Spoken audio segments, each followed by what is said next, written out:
Bonjour à tous, bienvenue à cette séance hebdomadaire de mise à jour du Covid-19 en Afrique. À la demande de plusieurs d'entre vous, nous allons faire cette mise à jour aujourd'hui en français. J'espère que ça permettra peut-être à plus de personnes de suivre. Ce qu'on va faire aujourd'hui, on va regarder un peu le bilan pour le mois d'avril, qui vient juste de s'écouler. Et là, j'ai mis une photo du début d'avril, qui est à gauche, et à la fin d'avril, c'est-à-dire le 1er mai, à droite. Et j'ai mis aussi des lignes, vous pouvez voir que en gros, le Maroc était le pays, en tout cas au début d'avril, avec 638 cas. C'était parmi les pays leaders en termes de nombre de cas. Le Maroc était en bas. Vous pouvez voir que par contre, quand on regarde au 1er mai, on a monté quelques échelles. C'est un peu la même chose pour le reste, sauf pour l'Afrique du Sud, parce que l'Afrique du Sud avait un nombre qui était assez important, 1353 au début d'avril, et aujourd'hui elle en a 5000, presque 6000 cas. L'Égypte et l'Algérie, c'est un peu la même chose. Pour les autres pays africains, je pense que en avril, il y avait vraiment très peu de cas. Alors, si on regarde par pays, l'Afrique du Sud, toujours leader avec l'Égypte, suivi de très près par le Maroc, puis l'Algérie, et puis les autres pays avec quand même un nombre de cas qui est en tout cas plus bas que 2000 cas confirmés, avec le Nigeria, le Ghana, le Cameroun et la Guinée, on en a parlé l'autre jour. Par contre, la Tunisie, on va la voir là tout de suite. En gris ici, il y a quand même une stabilisation qui est assez claire maintenant du nombre de cas de Covid confirmés. Depuis quand même pas mal, au moins 2 ou 3 semaines que c'est assez stabilisé. On a un plateau. Par contre, au niveau du groupe leader, on a ce qu'on a observé la dernière fois, c'est-à-dire un léger décrochage du Maroc et de l'Algérie.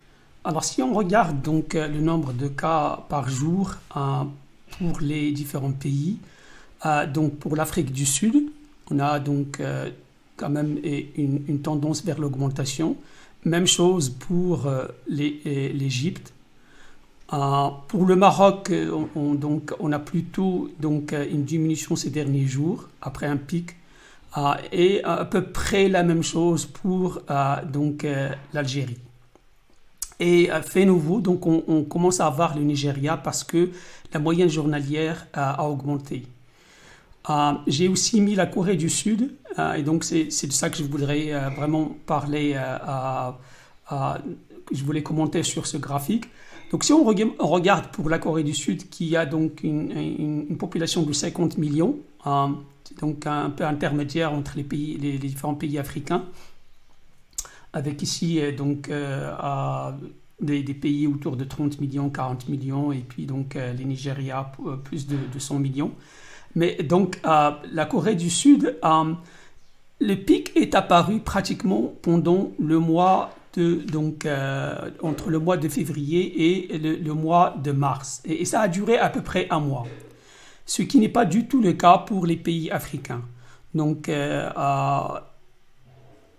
À droite, c'est l'axe pour la Corée du Sud qui fait pratiquement le double pour les pays africains. C'est l'axe à droite.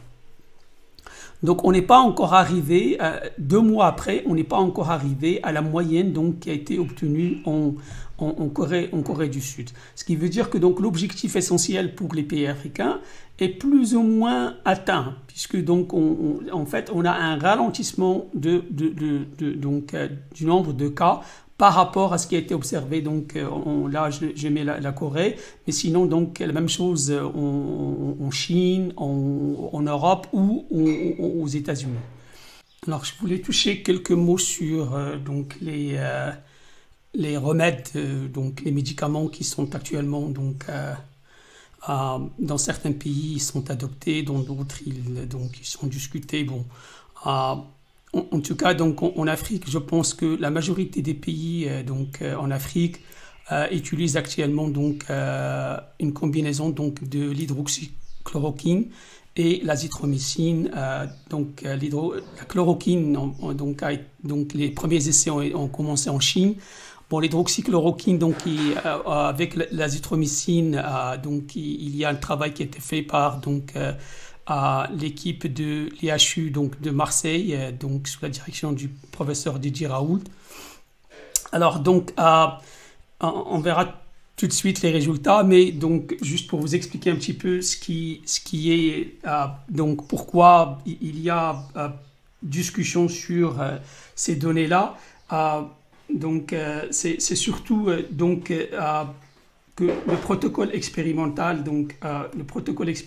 qui a été utilisé dans cette étude, c'est un open label non-randomized clinical trial. Alors ce sont donc des expériences qui ont été menées avec donc les patients savaient est-ce qu'ils prenaient le médicament, est-ce qu'ils ne prenaient pas le médicament, et il n'y avait pas donc donc c'était pas aléatoire. Donc on n'a pas fait un tirage aléatoire dans l'échantillon pour séparer. Et en fait les médecins savaient donc les gens qui étaient traités par le médicament et ceux qui n'étaient pas traités. Donc ça c'est la critique majeure. Donc en gros on reviendra sur ça dans le deuxième article que je voulais vous montrer. Mais donc vous pouvez trouver le PDF, donc il est sur le site de l'IHU, il est disponible pour tout le monde. C'est un preprint, donc c'est pas encore publié. Donc c'est soumis, je pense. Donc les résultats essentiels donc dans cette étude, c'est vraiment donc ce graphique. Il y a d'autres données, mais donc ce graphique résume en fait en gros ce que c'est que donc l'effet donc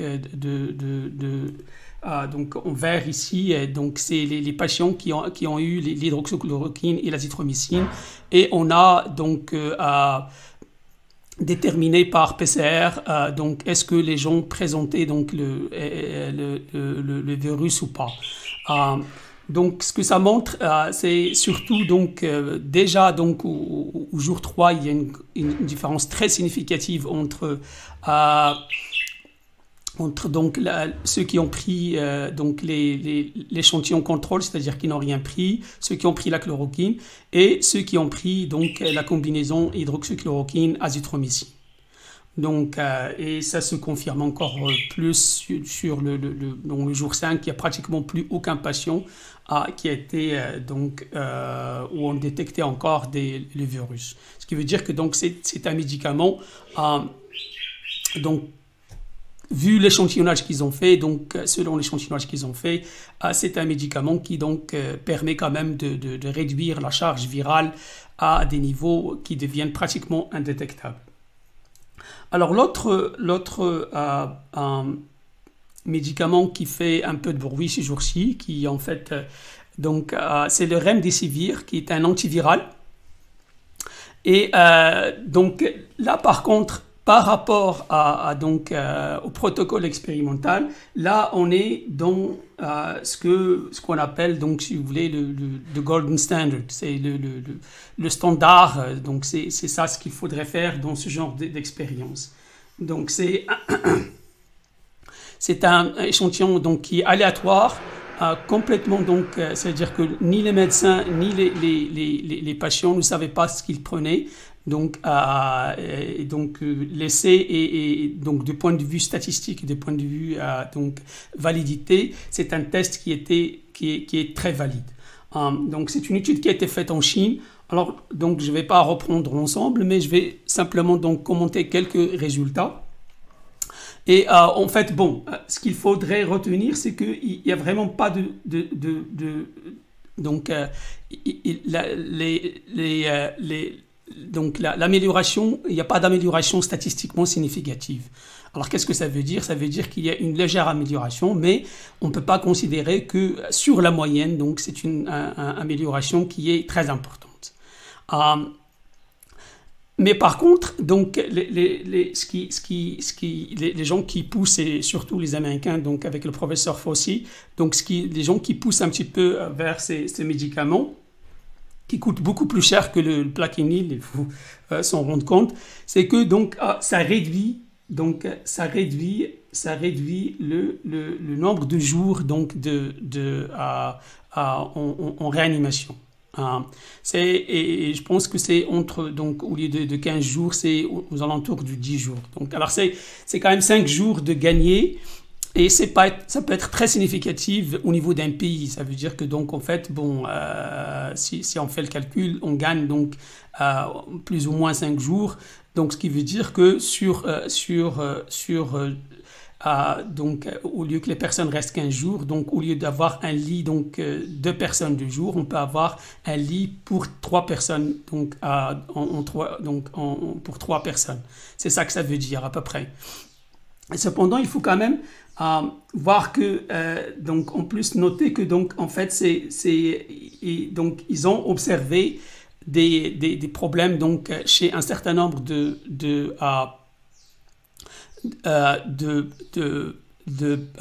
patients qui ont été traités et le pourcentage est pratiquement le même que ce soit sur le groupe placebo ou le groupe qui a reçu le médicament. Par contre, donc le traitement a été stoppé chez 12% des patients qui ont reçu le médicament et simplement sur 5% de ceux qui n'ont pas reçu le médicament. Alors c'est des petites différences, mais donc le Remdesivir c'est un médicament qui a un certain nombre d'effets secondaires comme tous les médicaments. Mais en gros, bon, j'ai partagé avec vous juste un petit peu surtout donc les résultats scientifiques. Mais il faut faire attention que donc en médical, c'est vraiment le médecin qui est habilité à vous dire est-ce que le médicament vous le prenez ou vous le prenez pas, parce que donc il y a en plus de l'effet scientifique qu'on est en train de décrire, c'est-à-dire est-ce qu'il y a un effet, est-ce qu'il n'y a pas d'effet, est-ce qu'on a observé des effets secondaires, etc. Il y a aussi donc l'état du malade, il y a un certain nombre d'analyses qu'il faut faire, etc., etc. Et donc c'est le médecin qui est donc habilité à pouvoir donc vous dire quel est le médicament qu'il faut prendre, et donc ce sont les autorités médicales au niveau d'un pays qui décident donc qui prennent ce genre de décision. Sachant que aussi c'est une maladie, donc une fois que donc on a le virus, on développe une maladie qui est assez complexe, qui passe par plusieurs phases, donc où il y a des réponses immunologiques, donc il y a aussi des possibilités d'embolie pulmonaire, etc.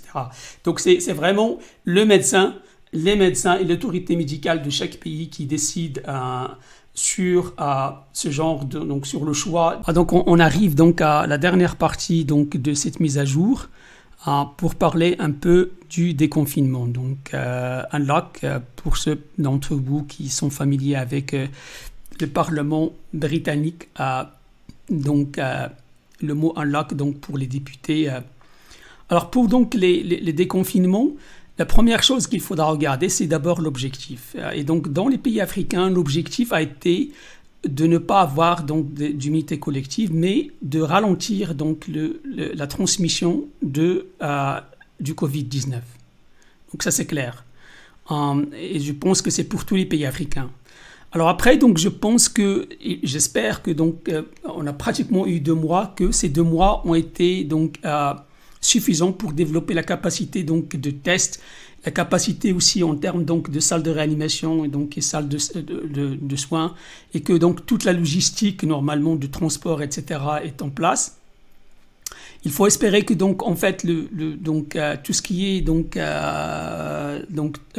traçage, j'aime pas trop le mot en français, donc de tracking, de traçage, donc de voir si les gens sont suivis, avec qui ils étaient en contact, etc. Ça c'est important. J'espère que donc les programmes qui sont commencés sont améliorés. Donc je pense que ça va aider énormément pour le déconfinement. Et puis donc les systèmes aussi d'isolement, donc il faut qu'il y ait donc il faut instaurer donc des systèmes donc d'isolement pour les gens qui sont infectés ou pour les gens qui arrivent dans les pays. Il faut aussi donc solliciter l'engagement. Il faut espérer donc que nos autres Africains, nous allons donc nous engager pour aider donc les autorités de nos pays pour que donc parce qu'en fait tous ces points-là, la réussite de tous ces points-là est donc en fait en dehors peut-être des lois, c'est l'engagement donc et l'esprit civique donc des Africains qui va permettre certainement de réussir. Voilà ce que je voulais donc partager avec vous. Donc encore une fois, donc vos commentaires sont les bienvenus, donc qu'ils soient positifs, qu'ils soient négatifs. Donc on est là pour améliorer, donc et on est là pour donc un échange qui j'espère sera fructueux. Merci.